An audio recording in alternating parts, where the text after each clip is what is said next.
L'apporto di sostanza organica in terreni ormai impoveriti, una delle nuove frontiere della ricerca promossa da AMBI.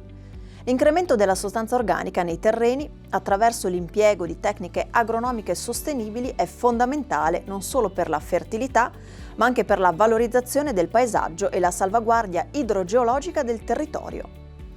Per questo il Consorzio di Bonifica Veneto Orientale, insieme all'Università di Padova, è impegnato nel progetto sperimentale Territori Bio, territori e reti rurali per innovazioni tecniche e organizzative rivolte a imprese biologiche.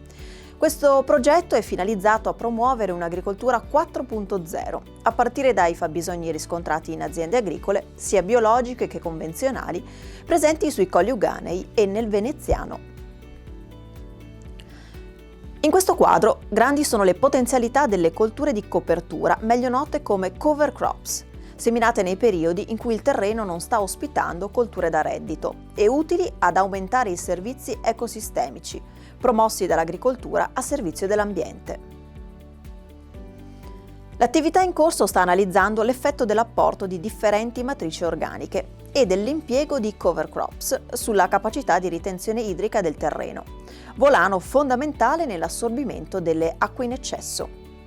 Allo stesso tempo, trattenere le acque consente di aumentare la riserva idrica nei suoli, migliorando la capacità di resistenza delle coltivazioni ai periodi di scarse precipitazioni.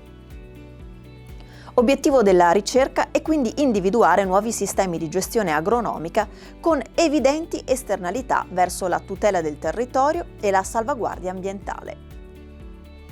Numeri alla mano, afferma Maurizio Borin, docente dell'Ateneo Patavino, è dimostrato come un piccolo incremento di sostanza organica su scala planetaria possa avere effetti considerevoli in termini di mitigazione dei cambiamenti climatici.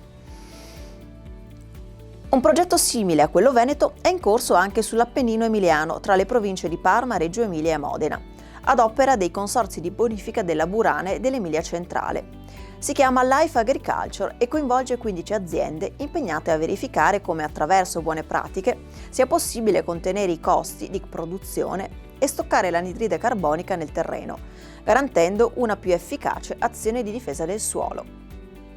Da tempo, precisa Francesco Vincenzi, presidente nazionale di AMBI, siamo impegnati nella ricerca di soluzioni per arricchire i terreni con sostanza organica, utile anche a trattenere le acque di pioggia.